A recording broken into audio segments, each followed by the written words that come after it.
আট বছর পর আবার বন্ধ পাহাড়ে। মুখ্যমন্ত্রী মমতা বন্দ্যোপাধ্যায়ের উত্তরবঙ্গ সফরের মাঝে সোমবার 12 ঘন্টার জন্য পাহাড়ে বন্ধের ডাক দিল চা বাগান শ্রমিক সংগঠনের যৌথ মঞ্চ।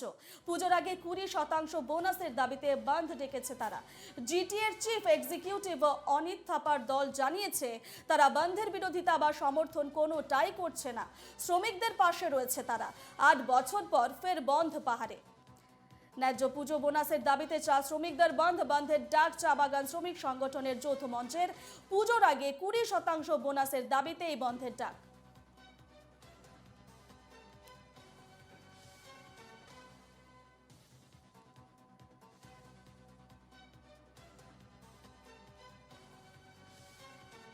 এ নিয়ে বিস্তারিত জানবো, ফোন লাইনে রয়েছেন আমাদের প্রতিনিধি দেবরাজ ছেত্রী। দেবরাজ, উত্তরবঙ্গ সফরের মাঝে সোমবার 12 ঘন্টার জন্য পাহাড়ে বন্ধের ডাক দিল চা বাগান শ্রমিক সংগঠনের যৌথ মঞ্চ। ঠিক কি ছবি এই মুহূর্তে?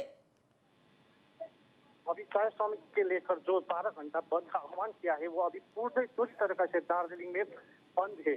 और जितना भी टी गार्डन है 87 टोटल दार्जिलिंग में 87 टी गार्डन है दार्जिलिंग पहाड़ में, तो सभी बंद है।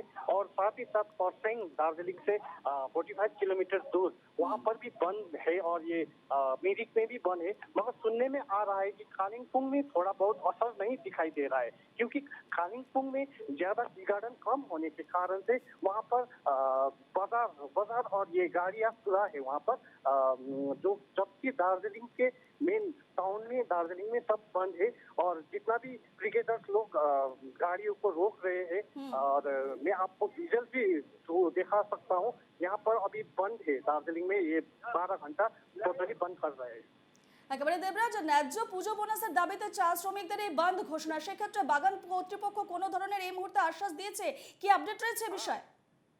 हाँ, जो ये 20% का मांग रखा है जो श्रमिकों ने, वो उसको ना मिलने के कारण से अभी ये बंद है। क्योंकि अभी जितना भी वो मालिक पक्ष है वहाँ से सिर्फ 13% का ही कल तक बात हुआ, मगर उससे अभी श्रमिकों के लिए अभी उन लोगों को सिर्फ 13% देने का वो किया है। इसीलिए ये ट्रेड यूनियन और श्रमिक मिलकर आज दार्जिलिंग पहाड़ को बंद किया है 12 घंटा के लिए। বেশ, এই পরিস্থিতির দিকে নজর থাকবে দেবরাজ। আপাতত ধন্যবাদ জানাচ্ছি।